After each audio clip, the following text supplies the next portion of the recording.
What if we fed our hair with the same nourishing ingredients that we feed our bodies? I've been using clean, simple, kitchen-crafted recipes from Hair Food, and I've seen amazing results. Did I mention the scents? Coconut milk, chai spice, tea tree, lavender water, they all smell so good.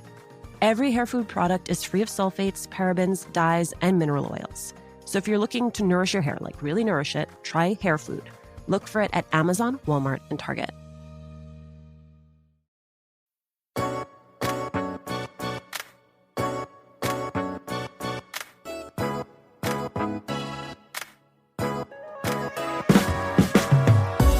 Whenever the news turns to criminal justice, social justice, and reform, I turn to Nicole Gonzalez Cleve. She is a professor of sociology at Brown University. She's written 2 books about race, the law, and criminal justice. And she is just really gifted at breaking down complex systems and concepts in a way that always keeps the focus on the people who are most impacted. We talk about what it will take to reform the justice system, biases in our own communities, and the very personal ties that for Nicole make this work much more than theoretical. One of the reasons that you and I have spent so much time talking in the past few weeks and months is because the issue that you study has been front and center in our national discourse. While police reform is not actually the thing that you study, I would say tangential to the thing you study, I wonder what you think police reform and policing can tell us about the broader criminal justice system. Studying policing actually was somewhat accidental to the larger project that I was exploring, which is, as a young person, I walked into the criminal courthouse in Chicago. It's the largest unified court system in America. And I became embedded with the prosecutors, the public defenders, the judges, and really began a decade-long study of this space, really focused on the lawyers. I didn't really have any intention to think about policing until I realized that the police were everywhere in the court system. They controlled and somewhat intimidated judges who stood up against them. The prosecutors talked in these kind of clandestine ways about be careful around the police. If they harassed you, as a young woman in the prosecutor's office, if they got too close, they harassed you, called you too many times, make sure you put up big barriers and send them lots of signals, but be very kind about it. So there was like this undercurrent of fear that these seemingly powerful attorneys had of police officers that are supposed to, in some ways, be the partners of prosecutors. And so on a very personal level, I began to question, what is it about policing that gives them so much power, not just of what we see in the public, but that they were able to control multiple institutions, namely the prosecutors, as well as even judges. That led me to really say, this is something much bigger than one institution. And for reform to happen, we have to first acknowledge that policing in America extends so far, right? It even extends, I would say, into the jails, because in some cases, if they want to intimidate witnesses, they will arrest them at the scene and use the jail as a coercive tactic to terrify people or just terrify witnesses. That was kind of my entry point, is to understand, how did they get so powerful to control so much of the criminal justice system as we see it? And then if you kind of scale back even farther, you realize that they have so much influence, even how prosecutors lobby for new laws that vastly expand police power. So they are working alongside prosecutors to create a more punitive social world where more facets of our everyday lives are criminalized. At first, I would think, well, this is about mass incarceration. The more you can criminalize a broken tail light, give people fines and fees, arrest them for not paying child support, but then also not employ them because they've had a criminal charge, the more you expand the web of mass incarceration. But I think it's going deeper, because at this point, we realize that almost every interaction with police could possibly end as a deadly encounter. So these new laws that police have been so instrumental about alongside prosecutors that criminalize people, especially poor people of color, become the reason why these encounters begin. Loose cigarettes, a counterfeit $20 bill, right? A traffic stop. Tiny little crimes that most reasonable Americans don't think involves the death penalty. So, of course, the question growing out of that is, how did they become so powerful? that's such a big question. I mean, when we think about the story of mass incarceration, it was a bipartisan effort. Elizabeth Hinton is a scholar, a historian that talked about, even when we think about the Democrats, they had a role in this. And I think we heard that in the election where Biden was having to kind of account for the fact that he was part of that super predator myth that said, these kids, which was code for mostly Black kids, mostly Black and brown kids, these kids are different. They're monster-like. They can't be reformed.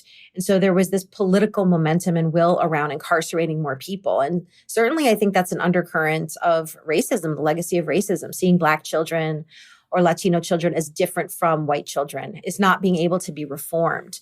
That's one piece of it. And so the important part of that political gain that so many politicians got, there's funding associated with policing, and there's funding and political wins associated with that for prosecutors. And so I think it was seen as career suicide to say, I'm going to scale back on arrests. As a general wisdom, it was advantageous to people, elected officials, to say, I'm going to be tough on crime. And what that meant was largely arresting Black and brown people in urban communities. Here is an inspired idea. What if we fed our hair with the same nourishing ingredients that we feed our bodies? I've been using clean, simple, kitchen-crafted recipes from Hair Food, and I have seen amazing results. Whatever hair texture or hair type you have, your hair will feel well-fed from these superfood ingredients packed into every bottle of Hair Food. I've tried a few of their products. I really like the apple cider vinegar hair rinse, great for those days when your hair needs a total refresh. Also really like the yummy turmeric almond oil detangling milk, takes out those sort of stubborn knots, makes your hair feel really silky and smooth, and they all smell so good. Every Hair Food product is free of sulfates, parabens, dyes, and mineral oils because your hair doesn't want to be eating that. So if you're looking to nourish your hair, like really nourish it, you got to try Hair Food. Look for it at Amazon, Walmart, and Target.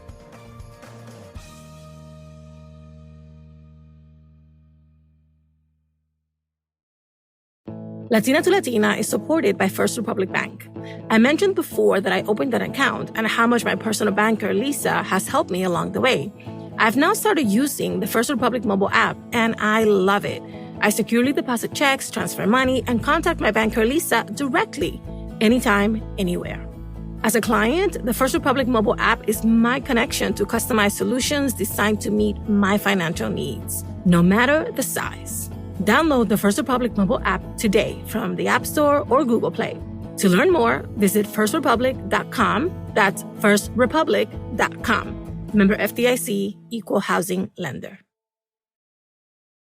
I wonder if there was a person you met or something you saw during those 10 years that shaped your thinking around this or captures for you what it is that you learned and saw in that time.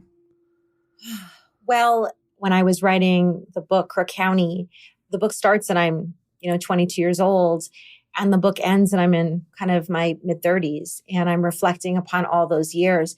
And I think time is really important because that demarcates how many years people are going into the system. It felt like time was an important currency. It was an important currency to the judges because they just give out 12 years or 15 years like it doesn't matter. And they give out 5 or 8 years to a brand new mother, not realizing that by the time that mother gets out of prison, her baby will be in 3rd grade. I mean, when you think of it like that to me felt astounding. And when you thought that the mostly white attorneys did not see the time for people of color as being meaningful, that their lives did not matter, that sitting in the jail for 6 more months is not a big deal, right? That kind of disregard for human life, that to me made this kind of a calling that I said, you know what, you're going to have to be very patient and sit with this for a long time. So I went in there by myself. But the other thing I did was because so many white people were skeptical of a Latina going into a field site and embedding. And many of them would say, well, you were looking for racism, and so you found it. Or are you a reliable set of eyes? I remember Sotomayor got so much heat when she said, I see the law through the vantage point of a wise Latina. And I remember thinking, gosh, if someone says that about my research, like that's almost like the demise of your career. No, it's TKO. Yeah, because you're not seen as a researcher. And so therefore you can't be impartial. And, it is a double standard because there's, white men that study white people, white attorneys all the time, and they're never questioned. This is like this double burden that I think a lot of researchers of color have to account for. And I think this plays out in a lot of fields, but I've watched it play out in journalism. Oh, in journalism too. My solution was that I trained 130 court watchers to go into the field site over 2 years. And I had them dress down in plain clothes and almost disguise themselves as regular people. So no one would know that they were watching the courts. And that's when I saw the most abuse. I think you had asked for like one impactful, event. We had 3 court watchers, all white, and they saw a child who was just kind of fiddling on a cell phone. And the guards pointed through this bulletproof glass. They talked to the prosecutor and kind of looked and shook their heads. And they went after this child and they put her in lockup. They literally take the child from their mother and put the child in lockup. And you can hear, according to these 3 court watchers, the child wailing in the jail, just wailing. And the mother is just, beside herself going, please give me back my baby. And I remember thinking after I read this account, it was sometimes like being gaslit. I was like, I had seen those types of encounters over and over again, but seeing it through fresh eyes of people that had never been in that court system, I realized that I had to make sure that I didn't normalize that level of violence because I had just seen it so much. And to see it played out through the vantage point of 3 different people seeing the same thing, I can almost imagine a Black mother at the turn of the century and her son's being taken away to be lynched, right? She would beg the sheriff, please give me my child back, please, please, right? I had read historical accounts like that, but what I was seeing in broad daylight in an American court system in a major city was something quite similar being played out. And I call it kind of extra legal violence, meaning there is no law school that teaches you to do that. These are just practices that become ritualized every day because they're just part of the normal, quote unquote, gallows humor. And to me, it was racial abuse. And so that was my goal. How do you show racial abuse to mostly white people who don't understand or believe it exists? And that was a tall order at the time. Why pursue this through the lens of sociology rather than become a practitioner in the law? And was there any part of you that said, I'm done watching this, I want to be a part of it? So I was actually accepted to be in the joint degree program at Northwestern. So I thought about getting a law degree, and I guess it would have been somewhat free. It was like included. It's like a package deal or something. But I turned it down because I felt like we can convince ourselves that this is okay. If, there's always a procedure. I mean, we've seen it in policing. They say, well, is this what a reasonable officer would do? And I think that's not the question. Is this what a reasonable American would do? Would a reasonable American kneel on someone's neck for 9 minutes and then look flagrantly into the camera and as people beg them? No. And what I realized is so many attorneys were normalizing these practices as though they weren't abuse. James Baldwin said, I became a witness. I became an observer. And to me, the most important thing was to chronicle in an overwhelmingly convincing way that this type of abuse was happening in American courts in Chicago, just one of the largest systems in America, but also all over the nation. And that became enormously important from an academic standpoint. But then I also felt a commitment to sharing it publicly. Looking back, what is it about your own life that led you to that courtroom? Walking in there, I think I was always fascinated by victimization. And, I had a very tough childhood and was separated from my family. And to me, that was a type of devastation. And I think there was something really empowering by thinking that I was going to be a prosecutor. I was like, I'm going to advocate for victims. And there was part of that story was true. I just didn't realize that the victims were sometimes the defendants. And sometimes the victims themselves were not being advocated by the prosecutors that had sworn that they would. And so I think there was something about that. I think the way to sometimes heal from our own personal traumas is to have your story told and retold and heard. But the other very personal thing is that while I was finishing this story, my paternal family, told me a very, painful secret. And, it wasn't totally a secret, but it was news to me, which was my first cousin was incarcerated in the same system I was studying. So here I am as an undergraduate. I'm entering the system as a researcher. And then I get this tragic news that my cousin has been charged with attempted murder. He is incarcerated in 1988 and is not freed until I'm finishing my PhD, I think about 2009. And so here you have two cousins that have equal potential in life. And I think that personal connection and that collision with your professional life made it feel that this is personal on so many levels and that it's also meaningful. And that I always had felt like the lineup of both defendants as well as victims could have been my neighbors, families, friends. It could have been your cousin and your aunt or your uncle. And then it became true because it's also touched my life. I just try to use that as, a connection between all the people impacted. My second book called The Waiting Room, I did with the Marshall Project. I was literally outside the Cook County Jail doing field work. And I get a text from another cousin saying that my cousin was incarcerated again. Again, mental illness and addiction that often comes with mental illness. It creates these patterns that you just cannot get out. And so here I am standing on one side of the Cook County Jail and my cousin is on the other side. And I can't go in the jail to visit him. They have a list that exposes any person. You go through a background check and they match the name and the person. And so there'd be enormous amount of worry about retaliation, about speaking out against the police, speaking out against the sheriffs. If they can match my name to my cousin's, would that be in danger to him?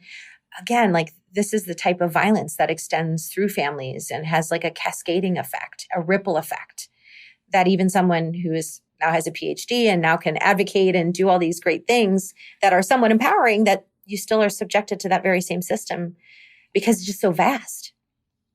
You moved very quickly through that early part of your life. And I wonder if that is because you prefer not to talk about it or if you want to share a little bit of that context. Yeah, I think growing up, I did not grow up with my biological father. And, it was a really tough divorce between my parents. Not being with them, not being with the Gonzalez side was such an impactful kind of tragedy. And so I was to them, I was like a missing daughter for so many years. They used to put little ads in the Sun-Times and the Tribune, and it would say, "Happy birthday to our baby, Nicole Gonzalez, you are 5. Happy birthday, to our baby, Nicole Gonzalez, you are 10. Seeing that as an adult and now, as a parent, I think of the tragedy of that. And so it's been lots of years kind of healing, but then also lots of purposeful years feeling that all those years being away from them, I thought at first they were lost years. However, the time that we've made up in my adulthood, I have so many cousins that I didn't get to grow up with, but have been my family. And some of them are young enough to have a fresh new start. So some of them were so young that when they saw me in my very, 21, they're like, "That's cousin Nicole, Cuz Cole." They never knew that I was missing. And so there was this kind of hope that it was a wonderful way to be a part of the Gonzalez family. And so now there's so much that I do that I just try to make them proud, because I think when you lose so many years together due to family conflict, or that happens to so many families, it's so healing to have that time just to truly value it. And what's been wonderful is just having my father and my aunts just be a part of this part of my life and career, because it feels very purposeful. After them sharing with me some of the tragedy of what I had missed, namely my cousin's incarceration and how that impacted my aunts and my father and my cousins, man, this felt like a healing, a way of righting a wrong, So I take them along the way all the time. I feel like we're always texting. A couple of times I brought my father to the PBS studios in Chicago, and I hope it's purposeful. It's healing, but it does take a long time. There was a headline that I saw and it caught my attention, and I wanted to bring it to you to see what it raised for you. It's from the LA Times, and it posits this question: what will make people care about the police shootings of Latinos? Did you see that piece? I have not seen that piece, but I've probably asked that question in my own head. I think this is such a complex question because there could be so many answers. And this has been a really tough week. This is my research, but you cannot research this without feeling it too. I think there is a moment where I do these media blitzes because there's been so many police shootings. And I think the week after, there's probably one day that I'm just like, oh my gosh, you just have to stop and cry or like yell into a forest or something or a pillow. It's just, I think happened to me when I heard about the death of Adam Toledo, who was in Chicago. And, I'm on all these websites, Facebook, I'm on like a little village website, which is the Latino community, the Mexico of the Midwest, as they call it. It's right near the Cook County Jail, which I study. So I spent a lot of time. I have great pictures of my aunts and my father around in the area growing up. So, it's got a very personal connection. And to think that the police shot a 13-year-old and then they seem to have lied about it in what has become a very predictable pattern. The beginning of that, a lot of the Latino community was yelling at the parents and they were blaming the parents. How could you let your kids wander the streets? How could this happen? There was a lot of vilifying the victim. And I think that was really painful because I guess in my vantage point, I just don't believe that anybody, no matter how quote unquote bad they are, deserves to die in that fashion. And what we've seen is that when there's mass shooters that are white, they're fed, they're put bulletproof vests on so that they're taken alive and in custody. We know police can do this, but they don't seem to do it for us. So, and even if you're a child, that's complying. And so I think there was this interesting push, which is at first people were vilifying his family and vilifying the child. And then they pushed to saying, oh my gosh, the police made this up. But then there was still a faction of people saying, but he shouldn't have been out. This wouldn't have happened to him. It reminded me a lot of when sexual assault victims, well, why were you out there walking at that hour? And why were you wearing that skirt? And why were you, right? There's always a questioning of the victim. And so kind of what will it take? And I think, are we asking these questions because it makes ourselves feel like it couldn't happen to our children or our families? I wonder, because it's much easier to say, well, you're to blame for that. And there's something we could do to prevent it than to accept the fact that Adam was shot because he was in a Latino neighborhood that police deem dangerous, and he is Latino. Therefore, him surrendering was not enough to be unseen through that lens, that he was seen as dangerous, and therefore he had to be killed within seconds. That's really hard to accept if you love your community, if you love your children. It's just so terrifying. And so I think, I do feel like we do have a hurdle here. And I wonder too if there is we don't talk about this enough, but there is this undercurrent of anti-Blackness that is in Mexican communities, Latino communities. I heard stories from my aunts about my birth and, how dark is she? Does she look like this person? Does she look like that person? I think a lot of our families, we won't want to admit it, but a lot of people did that, right? What's the baby look like and how dark are they? This is the legacy of kind of anti-Black racism that has seeped into our communities. And because of that, a lot of Latinos don't want to accept their adjacency to this type of racism. We want to think that we have these protections and we don't. And I really just caution us to think about it. Why are we making these arguments? That to me is the larger issue, is that we don't want to accept that we do have this proximity to Blackness and it is okay. And it is a problem of white violence and not Black inferiority or Mexican or Latino inferiority. The lens needs to be shifted to the criminality, and that is on the white institutions that have protected this violence against people of color. As someone who has such proximity to the problem, what do you envision as the solution?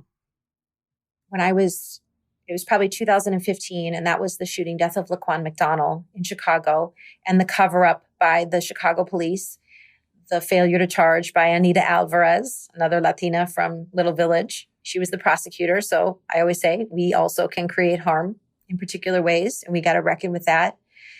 That case came out and they were just going to fire the chief of police, and that was it. And I had never really said to myself, okay, you're going to do media. And I remember meeting a gentleman named Brian Monroe. He's the former head of the NABJ, and he just passed away this year. And he was at Temple University at the time when I was there. And he said, how much do you care about these issues? And I said, gosh, I would, so much. I've spent a decade of my young life doing this so far. And he said, what was your greatest fear? I go, my greatest fear is that people don't care, is that I present them all this data on racial abuse, these real stories of real people, and nobody cares. And he goes, well, then you have to work a full year on making the world care. And I was like, the world? And he's like, I said, making the world care. And when that shooting death happened of Laquan McDonald, and the city was treating it like, and the journalist too, was like, story's done here. We got the video. It's okay. The police chief is fired. I was like, no, I know so much about this. I'm going to go after that prosecutor, and I'm going to go after the judges too. I wrote my first op-ed for NBC News. And within 3 days, I was on the Rachel Maddow show, kind of breaking the portion of the story about how the prosecutors were connected to this police violence, that they knew about it, the judges too. I remember thinking, man, this is how you change minds. This is how you start to slowly tell the public that the police can lie, like all witnesses, and the prosecutors are in on it, and that this law and order image of policing and prosecutors is a far-fetched myth. And that if jurors knew that, they would act differently and vote differently. And, I kind of felt like in the Chauvin case, I was like, I feel like they're acting differently and voting differently. This was unheard of. I mean, the Philando Castile case, they said the officer was not guilty. This has taken a long time. I think the hope comes is that we can start to change people's minds. And I think it's really, really hard work. And I think it's done by a coalition of people. I think it's academics and people doing the research, and then it's working with journalists, and then it's arming protesters and activists with data, and it's putting political pressure on. That prosecutor, Anita Alvarez, she lost her job. She was voted out by the people. And after her came the first Black prosecutor, and our first Black woman prosecutor. And I think that, that's not cultural change. It's certainly not institutional change, but it shows accountability too. That maybe no longer is it politically advantageous just to be tough on crime and cover up for police. Maybe we put all prosecutors on call, even the Black and brown ones. If you cover up for police violence and you are not brought to task for it, we're going to come for your job. We're going to come for your office. And I think, to me, that felt very effectual. But it's got to have the political will to kind of back it up. Nicole, what did I miss? For everyone listening that cares about these issues and just feels like their heart is being ripped out, please make sure that you're consuming them with a lot of moderation, and make sure that you are not exposing yourself just openly to being inundated with these images. I try to do the best I can to prepare myself mentally before I see a police shooting, a child, a person. I sometimes don't look at the images, and I listen to sometimes the audio narration. I guess the fact is that I try to be very, very cautious about how I go into these videos of trauma, and then also how I exit. And so I leave time to just honor the victim as well. Like, for instance, in the moments before, like the Rachel Maddow show, I have this chain. My great aunt gave me this chain of St. Joseph and the hand of God. And so I always wear it. I imagine that it's like a protective force. So I will hold on to it, and I literally will close my eyes and say like the name of the person that passed away. So I will just be like, Laquan McDonald. And then I just think, like, what would his mom or his aunt or his dad or whomever say? Like, and then I think you, ayúdame a ayudar, like, help me to help. And I do that meditation because I sometimes feel so powerless. I honestly just feel so powerless sometimes. And I think sometimes feeling that that process helps me feel a little bit more empowered, so I can do this work and then do it another day. Nicole, thank you so much. Thank you. So beautiful. Awesome. I love Thank that. you. I love that.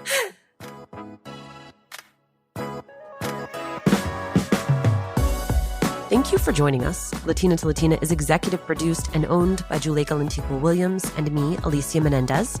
Paulina Velasco is our senior producer. Our lead producer is Cedric Wilson. Kojin Tashiro is our associate sound designer. Manuela Bedoya is our social media editor and ad ops lead. We love hearing from you when you email us at hola@latinatolatina.com, when you slide into our DMs on Instagram, when you tweet at us at Latina to Latina. Remember to subscribe, follow us on Radio Public, Apple Podcasts, Google Podcasts, wherever you're listening. And please, I know I ask this all the time, but do leave a review. It is one of the fastest, easiest ways to help us grow.